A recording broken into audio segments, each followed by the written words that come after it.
We would like to talk about the feature store and how it may be implemented in the case of recommendations at our company. So today we are here with you, and this is Patryk, and I'm Daniel, and we are both data scientists at LOT. So first I would like to start by telling you about the recommendation system principles really briefly. So the basic idea, the main idea is that we have users and we have items or products, and we want to recommend relevant products to relevant users, obviously. But it is quite challenging in some cases, but given the example of the airline, we would use the historical data, for example, and we would have a new passenger that wants to fly with us, but he or she has only one flight, and we would like to suggest something relevant for this passenger. And we may look at the data, and we may see that the following recommendation might be Larnaca, that we have already discovered a pattern in our data, and we would recommend, therefore, the Larnaca to this passenger. So, which we have recently opened, by the way. Okay, the next mic, the more the merrier. Okay, so how you may do that from the data science standpoint. So you may use a method called collaborative filtering. And the main idea behind it is, for example, to take the item N and user X and find such item and user embeddings of which the dot product would give us the estimation of the rating of a particular item to this user. And it may be either explicit or implicit. And therefore, we would arrive at the recommendation. And you may do so by implementing a matrix factorization algorithm. And if you are lucky enough that the scale of the problem of the data that you are dealing with is not too complex, it may be the really good solution to your problem. So you may just end it here and proceed with this solution. It's quite easy to implement, and there are many out-of-the-box algorithms that perform really well, such as alternating least squares or singular value decomposition. Like, you can choose from a lot of many of them. However, as you may expect, we had problems. The product is quite specific, and I would like to tell you about these problems. So the first challenge would be the sparse interactions, the second, frequent cold start, and the third one, item volatility. So let's start with the sparse interactions. And so let me ask you this question. How many of you have flown this year at least once by plane? So raise your hand. Okay, there is quite a lot of you. Okay, and how many of you have done it more than 5 times this year? Okay, and more than 10 times? Okay, so my example is not that good, but maybe it's not a statistically significant sample. But and how many of you have binge-watched Netflix or any other TV series this week? Okay, my whole point is just I can throw it out the window. Okay, but the main idea was to show you what sparse interactions is. So the main idea is that you have a lot of users that do not interact frequently with your items. So in our case would be the flights, yeah? So we actually, I'm not lying to you, we are observing in our database that a lot of passengers fly only once with us per year because people do not fly that often. This is the essence. The other problem would be the frequent cold starts. So I cannot tell you exactly how many people, when visit lot.com, we have the data on them previously, but I can tell you that majority of them, we do not have any data regarding the interactions with the items that we have in our database, being the flights. And the item volatility, so you may imagine that prices over the year differ significantly, and it is a whole different story, price to Warsaw from Berlin during the Christmas time when people are coming back to their families, or during the vacations. So it makes this problem a little bit more challenging. So given these 3 problems, we arrive at LOT, so this is our situation, and let's get into the solution, yeah? So let's start with the feature store. So maybe let's dive into the pipeline, the architecture, how do we implement it at LOT. So first, of course, we have our raw data sources, which we have plenty, and then we have our featurization stage, so digestion, you may say. So we process the features, and we enter them into the tables using the database build tool, also known as dbt. It helps a lot when the scale of your problem grows. You, of course, do it with Spark as the complexity of our data is quite large, and we do it all in the data groups. Actually, we are using Azure. So then we arrive at offline feature store, where we store our features, and I will dive into this in a second. But once we have the features necessary for one project that we are actually developing, then we proceed with model training. Then we store these models in the Unity catalog following the medallion architecture, so a lot of people can access these models. And then we serve them to the client. And each step of the way is assisted with MLflow, so tracking, registry, and saving is all done using the MLflow. And then once we are ready, we serve the models to the client in various forms. So what is essentially the feature store? Feature store, at its core, it's just a table and a set of tables. Like, for example, on the screen you see the user dimensions. So we collect the data on the user, we put them on the into features, and we then use them in our project.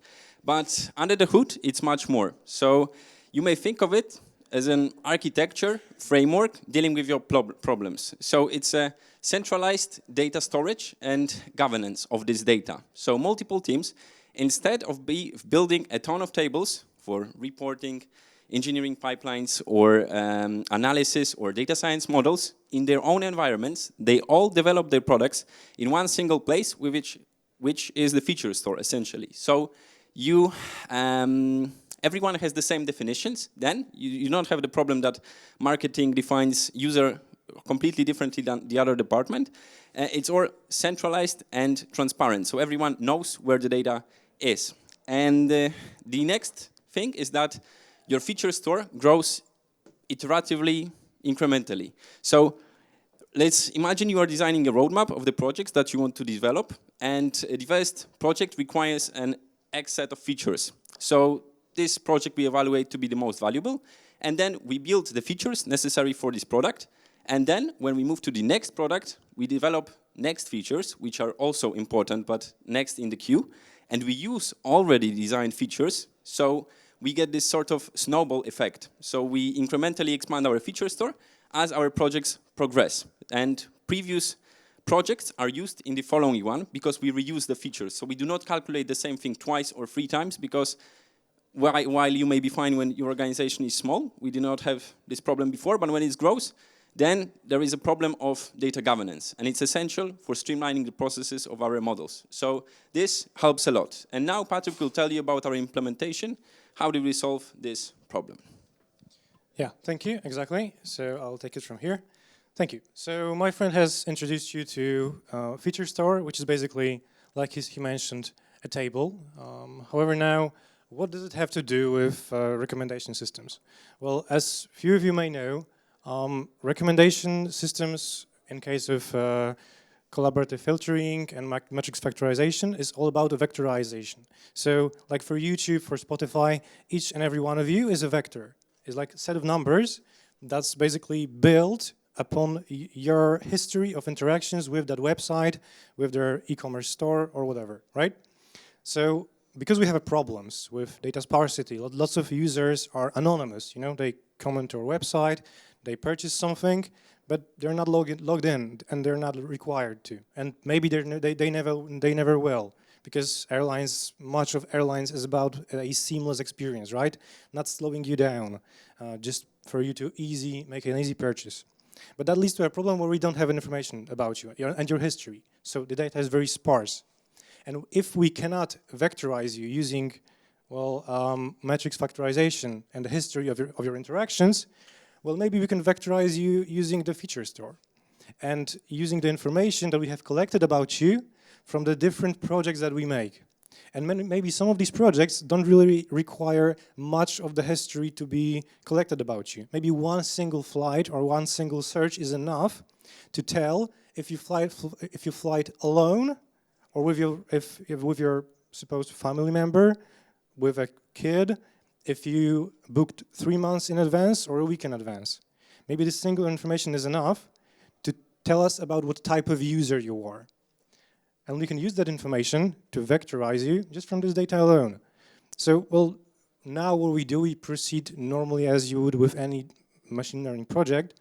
So we have to sort of quantify this data, right? You have categorical features, you need to hot encode them. And then what you can do is to further vectorize something, is you can do something simple like normalization, or you can do something fancy like dimensionality reduction. Like all plethora of methods like PCA or whatnot. It's basically up to you. But the point of it is to vectorize you with omitting methods like matrix factorization, which require a history of interactions. And so the first thing deals with two things: with user sparsity and with cold start problem. Because as I mentioned, we don't need that many information to embed you into vector this way. And the second part is we can do the same thing with item, and now we just gotten rid of item volatility. Because, well, this flight to Berlin changed its price, so we don't have to make a new ID for that item and treat it separately from the same flight the day before, which had a different price. We just change the price in the feature store, so the embedding changes slightly, but that's all that happens. So now we basically vectorized one thing and another, right? Well, so now a big question emerges, question which you ask yourself doing a recommendation system: is this a good recommendation? And well, how do we typically answer that question? Well, we base it on the rating. Should this recommendation be highly rated? And this is the algorithm that my friend has showed you, which has to do with matrix factorization, right? But in our case, we don't have user and item to embed into, because we already did that. So to estimate the rating, we have to do something different, right? We have two vectors, and we have to estimate some rating. Well, you can think about techniques like regression or classification or any other supervised learning algorithms, but then you will approach a problem with no negative examples. So basically, we know only about the flights that you did purchase. We don't know about the flights you saw. You were like deeply considering, but you saw the price and you gave up on it. It's difficult to obtain that information. So it's difficult to do a supervised learning, to learn on your choices, because we only know the ones that you made, right? So it requires some kind of custom approach, and it's possible, obviously it's possible, but now we came at a problem when we were thinking about some sort of proof of concept, right? It was our first time approaching recommendations for airlines, and we had to do something simple because we didn't want to dive into complex operations or deep learning, because it just wouldn't be viable if this project wouldn't work. So we wanted to do something simple. And well, we arrived at the that the estimation of rating itself is problematic. So what do you do if estimation of rating is problematic? Because you don't really, you can't really use supervised learning. Well, we thought, what if we replace this question? What if we approach it a different way? What if we ask a different question and ask about if is combination of these two vectors common in the historically observed data? And I want to stop here for a second just to explain the logic behind this substitute question, because what this question is asking is about how this type of user embedded in this vector already and this type of item, how their combination or their interaction, how popular is it in our historically collected data. And this is what the common is about, and the combination, well, is just about combining these two vectors together. But to translate it into ML terms, we can just simply replace these keywords with something we can implement in machine learning. So to combine these vectors, we can use concatenation. And how do we say if something is common or not? Well, we can say how something is opposite of common, how something is an outlier. So what's an opposite of an outlier? It's an inlier. So we arrived at the question, if we can recognize if concatenation of these two vectors is an inlier in the data, and we can quantify it to some continuous variable, then maybe we can use that continuous variable as a recommendation score. And this is exactly what we did. Implementation of concatenation, I won't go too far about it because it's just simply gluing two vectors together. But just for, for completion, I put it in here. However, in liar score, how do you compute it? Well, you collect historical data, interactions that you have about your user and items, which you have embedded into these vectors using your feature store, and then PCA or whatever. And you have these vectors, which is your purchase history. And you populate any out-of-the-box outlier detection algorithm, which outputs scores on a continuous scale. And you basically just store it on the side. You can register this model, you can treat it as any other model. It's pretty lightweight, it works fine, right? And it's out of the box. Many of you know, like sklearn, you use some isolation trees or whatever, and you will have some working model that you can serve.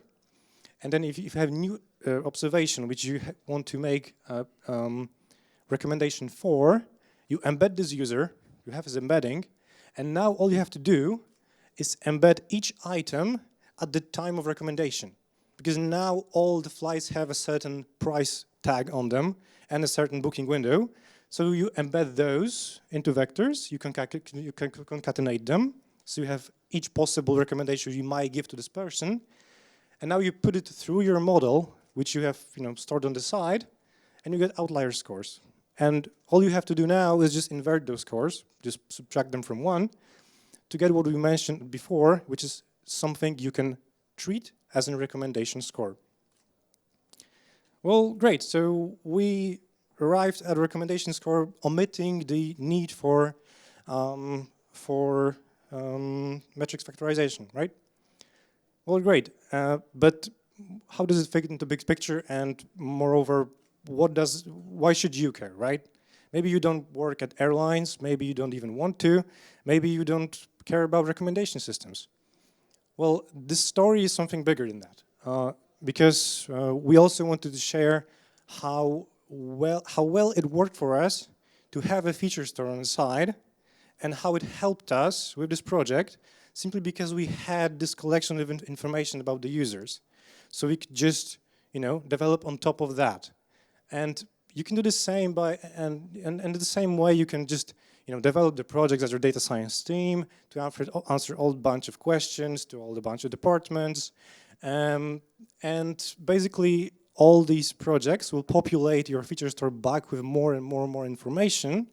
And what we found out, well, we now have a bunch of information about this user that have arrived back into our feature store. And we can use output of those projects to feed into our recommendation system. Because these information from those independent projects were nothing more than a fuel for our recommendation systems. And because we had it centralized and it leaned on the same data, we could just reuse it, right? It had many benefits apart from that. Like we could, after we implement one project for like a sales department or promotion department, then the process was streamlined. We had communication with this department anyway. We had an API, and we could just deliver them another project easier, quicker, and all that. So if you don't really find application for this presentation as recommendation systems, the least you can take from us, we hope, is that this tool is quite useful. It's fun to use, it's nice to use, and it will grow your data science team quickly in a company where business doesn't really have an interaction with data science clear yet. So it's a very nice way to introduce yourself and your team, and to grow your projects from there. It's a nice starting point, and this is, I think, one of the most important messages we wanted to bring to you. And I think that's it. So I don't know how we are with time right now, but if you want to have some questions, I don't know if you can talk about them now or maybe outside later. But any feedback is welcome. Your opinions are very valuable to us. So if you can reach out to us, we also leave some information here, and you can text us anything you want. Yep.